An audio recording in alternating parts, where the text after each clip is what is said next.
Hello everyone, welcome back to PCM tutorials. आज हम लोग एक नया टॉपिक स्टार्ट कर रहे हैं, Laplace transforms. So first of all मैं आपको बताता हूँ कि लैपलेस ट्रांसफॉर्म्स हम यूज कहाँ करते हैं। लैपलेस ट्रांसफॉर्म्स यूज होते हैं इलेक्ट्रॉनिक इंजीनियरिंग के अंदर, सिस्टम मॉडलिंग के अंदर, न्यूक्लियर फिजिक्स के अंदर, डिफरेंट डिफरेंट फील्ड्स में यूज होते हैं। इलेक्ट्रॉनिक सर्किट्स में कैसे यूज होते हैं, जब हम इलेक्ट्रॉनिक सर्किट्स का एनालिसिस करते हैं तो वहाँ पर कुछ डिफरेंशियल इक्वेशंस आती हैं। उन डिफरेंशियल इक्वेशंस को सॉल्व करने के लिए हमें क्या होता है कि लैपलेस ट्रांसफॉर्म की बहुत जरूरत पड़ती है, क्योंकि लैपलेस ट्रांसफॉर्म्स उन डिफरेंशियल इक्वेशंस को एक सिंपल अलजेब्रिक एक्सप्रेशन में कन्वर्ट कर देता है, जिसको सॉल्व करना इजी रहता है। तो सबसे पहले आपको डेफिनेशन बता देता हूँ। Laplace transforms gives us the method of solving differential equations and integral equations. सबसे पहले हमारे पास की मेथड देता है हमें डिफरेंशियल इक्वेशन और इंटीग्रल इक्वेशन को सॉल्व करने का, और ये हमें हेल्प भी करता है इनिशियल वैल्यू प्रॉब्लम्स को बिना जनरल सोल्यूशन निकाले अलजेब्रिक इक्वेशन में कन्वर्ट करने का। बिना जनरल सोल्यूशन निकाले इनिशियल वैल्यू प्रॉब्लम्स को सॉल्व करवाता कैसे है कि इनिशियल वैल्यू प्रॉब्लम्स को रिड्यूस कर देता है अलजेब्रिक एक्सप्रेशन में, और वो अलजेब्रिक एक्सप्रेशन हम बहुत इजीली सॉल्व कर सकते हैं। डेफिनेशन 1 है function of exponential order. Function of exponential order क्या है? A function fx is said to be of exponential order। एक फंक्शन fx को हम एक्सपोनेंशियल ऑर्डर का तब बोल सकते हैं अल्फा ग्रेटर देन 0, यानी कि exponential order alpha greater than 0 है इफ अगर कंडीशन एग्जिस्ट करे कि लिमिट अगर मैं x को इन्फिनिटी की तरफ लेकर जाऊं तो e की power minus alpha x fx ये चीज एग्जिस्ट करे।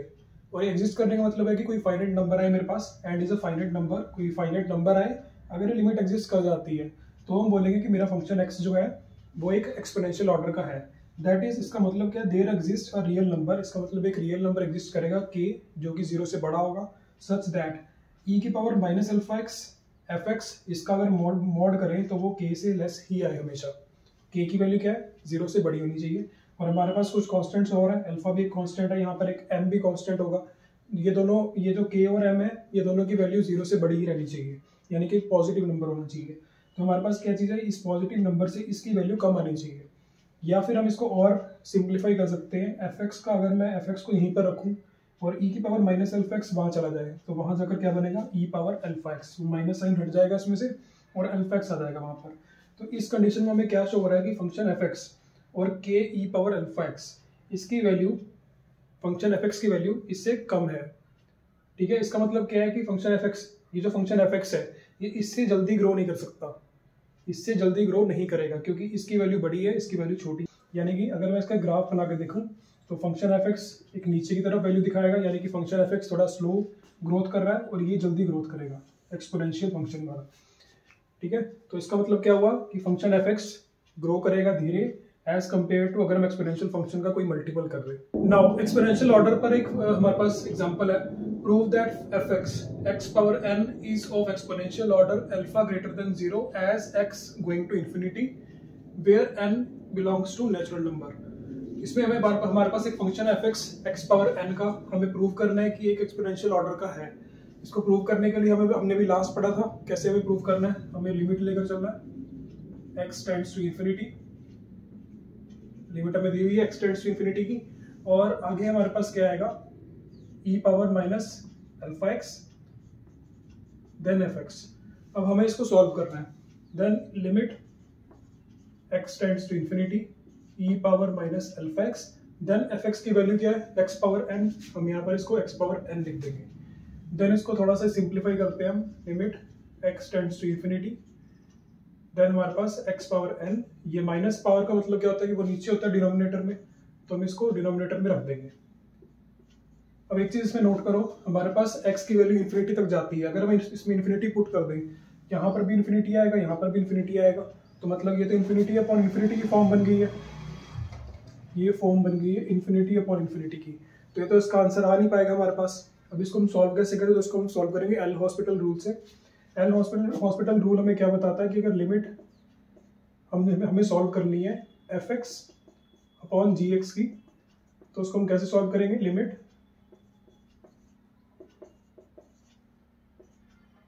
इन दोनों फंक्शंस का हम क्या कर देंगे, डेरिवेटिव f डैश x और g डैश x, यानी कि fx अपॉन gx है तो हम fx को f डैश x करेंगे, gx को g डैश x करेंगे, यानी कि दोनों का फर्स्ट डेरिवेटिव कर देंगे हम। देन अब देखो हम इसका डेरिवेटिव करते हैं, limit x tends to infinity. अब आपने इसका डेरिवेटिव पढ़ा होगा कि अगर हमारे पास d अपॉन dx है और x पावर n का हम डेरिवेटिव निकाल रहे हैं, तो इसमें क्या होता है कि n आगे आता है और x की पावर 1 कम हो जाती है, ऐसा ही होता है। तो यहाँ पर क्या आएगा हमारे पास, अगर हम इसको नॉर्मली रफ में सॉल्व करके देखें तो ये फंक्शन f(x) का काम कर रहा है और ये g(x) का काम कर रहा है। तो मुझे क्या करना है, उसका भी डेरिवेटिव करना है, नीचे वाले का भी डेरिवेटिव करना है। तो यहाँ पर क्या आएगा n x पावर n-1, ये हम रफ वर्क कर रहे हैं। और नीचे की तरफ क्या आएगा, ये e पावर अल्फा x है। अब हमें ये पता है कि अगर e पावर कुछ भी होता है तो उसका आंसर डेरिवेटिव में सेम ही आता है, ठीक है। एक्सपोनेंशियल फंक्शन का कोई भी डेरिवेटिव करते हैं सेम आता है, लेकिन हमारे पास इस बार क्या है, अल्फा x है। देन इसमें क्या होगा, पहले तो e पावर अल्फा x ही आएगा हमारे पास, e पावर अल्फा x ही आएगा। उसके बाद अल्फा x का हम दोबारा से एक बार डेरिवेटिव करेंगे, जो कि मेरे पास आता है अल्फा। तो हम इसकी जगह क्या लिख देंगे, यहाँ पर अल्फा, ये अल्फा आएगा, तो यहाँ पर नीचे आएगा alpha dot E power alpha x। तो ये हमने इस फॉर्म में कन्वर्ट कर दिया है। लेकिन अब भी नोट करो, अगर हम इसमें लिमिट दोबारा से पुट करें इन्फिनिटी, तो इन्फिनिटी ये भी फिर से इन्फिनिटी हो जाएगा, फिर से इन्फिनिटी हो जाएगा, यानी कि हमें दोबारा से वो रूल लगाना पड़ेगा। जब हम बार बार इसके रूल लगाएंगे तो क्या होगा, इसमें ये n की जगह अब अगली बार क्या आएगा, n-1 आएगा, देन n-2 आएगा। तो ये लगातार एक एक लेस आता रहेगा। तो इसमें क्या होगा, एक तरह से हमारे पास फैक्टोरियल बन रहा है n का।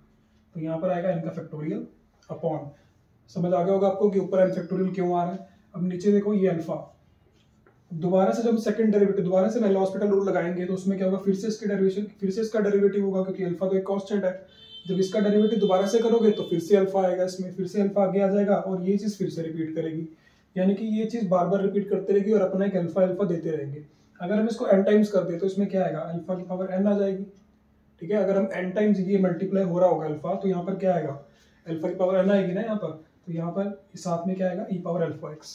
तो नीचे हमारे पास आ गया अल्फा की power n e power alpha x। तो हमने इसको सॉल्व करके क्या लिखा है यहाँ पर, factorial n upon alpha n dot e power alpha x।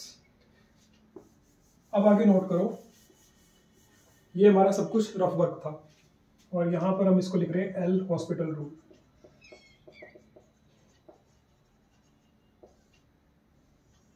जब भी हमारे पास इन्फिनिटी अपॉन इन्फिनिटी की फॉर्म आती है तो हम इसको एल हॉस्पिटल रूल से सॉल्व करेंगे। अब आगे देखो, हमारे पास जो कांस्टेंट है उसको हम बाहर निकालेंगे, फैक्टोरियल n कांस्टेंट है, अल्फा की पावर n कांस्टेंट है, इसको बाहर निकाल देंगे और यहाँ पर बनेगा limit x tends to infinity 1 upon e power alpha x। अब ये e की पावर अल्फा x हमें इसको एलिमिनेट नहीं कर पा रहे हैं, क्योंकि जितनी बार भी हमने इसको सॉल्व किया एलिमिनेट नहीं हुआ है। अब इसमें क्या होगा, जब हम x की वैल्यू इन्फिनिटी पुट करेंगे तो फिर से इन्फिनिटी आंसर आएगा। 1 अपॉन इन्फिनिटी का आंसर क्या होता है, 0 होता है। जब 1 अपॉन इन्फिनिटी का आंसर 0 होगा, इसका मतलब फैक्टोरियल n अल्फा n यहाँ पर 0 आंसर आएगा। इट मीन्स लास्ट में आएगा 0 आंसर, जो कि एक फाइनाइट नंबर है। 0 एक फाइनाइट नंबर है, तो हम बोल सकते हैं कि यस, ये फंक्शन f(x) जो एक्सेल है ये एक एक्सपोनेंशियल ऑर्डर का है। हमने इसको प्रूव कर दिया है। तो हमने ये पढ़ा था पहले डेफिनेशन में कि अगर हम इसको इस फॉर्म में लेके चले और उस फॉर्म में लेकर चलते हुए अगर हम उसको सॉल्व करें और लास्ट में एक फाइनाइट नंबर आ जाए तो हम उस फंक्शन को बोल सकते हैं कि एक्सपोनेंशियल ऑर्डर का है। नाउ एक्सपोनेंशियल ऑर्डर का एग्जांपल 2 है, prove that f(x) is equal to e power x square is of exponential order alpha greater than 0 as x tends to infinity. इसको भी हम सेम उसी तरीके से सॉल्व करेंगे। हमारे पास फंक्शन f(x) इस फॉर्म में दिया हुआ है e पावर x स्क्वायर। हमें प्रूव करना है कि क्या एक्सपोनेंशियल ऑर्डर का है। सॉरी, इसमें एक मिस्टेक हो गई है, is not of exponential order. हमें ये शो करना है कि ये एक्सपोनेंशियल ऑर्डर का नहीं है, ये प्रूव करना है हमें इसमें देखो हमारे पास वैसे ही स्टार्ट करेंगे, limit x tends to infinity, फिर हमारे पास यहाँ पर क्या आता है e power minus alpha x। Then मुझे फंक्शन पुट करना होता है, तो यहाँ पर हम फंक्शन हमने डायरेक्ट पुट कर दिया। अब इसको हमें सॉल्व करना है। अगर एक फाइनाइट नंबर आ जाता है तो ठीक है, वेल एंड गुड होगा और हम इसको बोल देंगे कि फाइनाइट ये हमारे पास एक्सपोनेंशियल ऑर्डर का है। लेकिन हमें इसमें प्रूव करना है कि एक्सपोनेंशियल ऑर्डर का नहीं है। इसका मतलब कि इसमें कुछ ना कुछ फाइनाइट नंबर नहीं आएगा, इसमें इनफिनिट नंबर ही आएगा।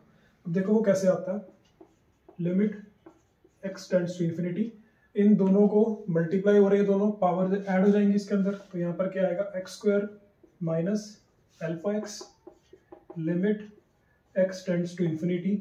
अगर मैं इसमें x कॉमन ले लूँ तो यहाँ पर बनेगा x माइनस अल्फा। अब जब इस x की वैल्यू हम इन्फिनिटी पुट करेंगे तो ऑब्वियसली आंसर इन्फिनिटी आने वाला है, क्योंकि इन्फिनिटी पुट करोगे इन्फिनिटी से कुछ भी मल्टीप्लाई करो इन्फिनाइट हो जाएगा। तो इसका मतलब इसका आंसर आएगा इन्फिनिटी। जब इन्फिनाइट नंबर आ रहा है, ये is not a finite number, ये एक फाइनाइट नंबर नहीं है।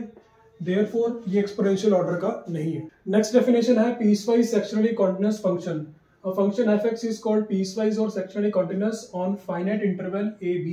किसी finite interval a b पर हम किसी फंक्शन को piecewise और sectionally continuous कब बोल सकते हैं? If and only if this interval can be divided into finite subintervals।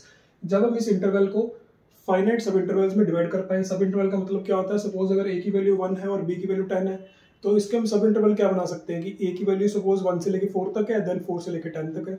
हमने इसको दो सब इंटरवल्स कर दिए हैं। तो अगर हम उस इंटरवल को डिवाइड कर पाए फाइनाइट सब इंटरवल्स में सच दैट कि f(x) कंटिन्यूअस हो उन दोनों सब इंटरवल्स के अंदर।